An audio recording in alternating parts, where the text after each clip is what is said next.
کیونکہ اب 3 مختلف عدالتوں میں یہی پٹیشن سنی اتحاد کونسل کی طرف سے دائر کی گئی ہے. یہاں پہ ریسٹریننگ آرڈر دے دیا ہے پشاور ہائی کورٹ نے. سندھ ہائی کورٹ نے کہہ دیا کہ ان کے ووٹوں کو الگ رکھو، کرو الیکشن کرو. اور لاہور نے انٹرم ریلیف نہیں دیا. 3 عدالتوں نے 3 مختلف فیصلے دیے ہیں. اور اب جب فائنل فیصلہ ہوگا تو نیچرلی تینوں میں اختلاف ہوگا. ہو سکتا ہے کہ ایک جیسا فیصلہ نہ آئے.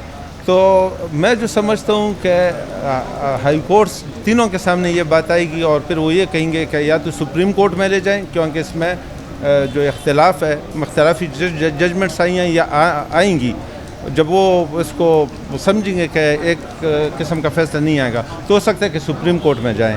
لیکن سب سے زیادہ امپورٹنٹ بات جو ہے، جو میں سمجھتا ہوں کہ اس پٹیشن کو مینٹینیبلٹی بھی خارج ہونی چاہیے. وجہ یہ ہے کہ سنی اتحاد کونسل نے الیکشن ہی نہیں لڑا. وہ اس کی چیئرمین نے الیکشن لڑا ہے ٹاور کے نشان پہ. ان کا یہ اپنا نشان نہیں تھا. تو جب ایک پارٹی کنٹیسٹ نہ کرے تو لا میں جو پروویژن ہے وہ یہ ہے کہ جو پارٹی کنٹیسٹ کرے گی اسی کو سیٹیں ملیں گی.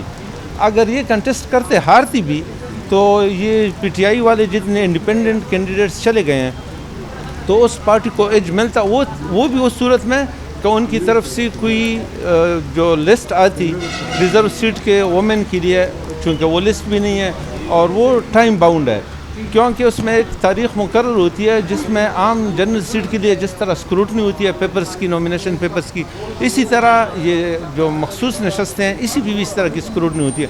تو اس تاریخ کے بعد کوئی لسٹ ایکسیپٹ نہیں کی جائے. نارملی تو یہ ہوتا ہے کہ آپ سمری بھیجتے 3 نام بھیجتے ہیں، اس میں جو ہے وفاق آپ کو بھیجتی ہے. آپ تھوڑا سا ماضی میں جائیں، جب سندھ چیف سیکرٹری مانگ رہا تھا ان کی حکومت میں اور آئی جی مانگ رہا تھا تو سندھ کے ساتھ کیا سلوک ہوا تھا، وہ آپ ذرا وہ خبریں بھی نکالیں اور وہ بیانات بھی نکالیں اس وقت کی پی ٹی آئی کے لیڈران کی. لہٰذا جو بھی قانونی کارروائی ہے اس کو پورا کیا جائے. یہ پی ٹی آئی کی کوئی ٹائیگر فورس نہیں ہے یا پی ٹی آئی کا کوئی عہدہ نہیں ہے جس کے لیے آپ کسی کو مانگ رہے ہیں. اور جو ہے یہ سنی اتحاد کونسل ہے. سنی اتحاد کونسل جو ہے وہ لیگلی جو ہے مرکز کو لکھے اور لیگلی جو ہے اس کو چیز ملے گی. یہ کوئی عہدہ نہیں ہے کہ آپ کسی کو صدر یا جنرل سیکرٹری بنانے جا رہے ہیں. شکریہ.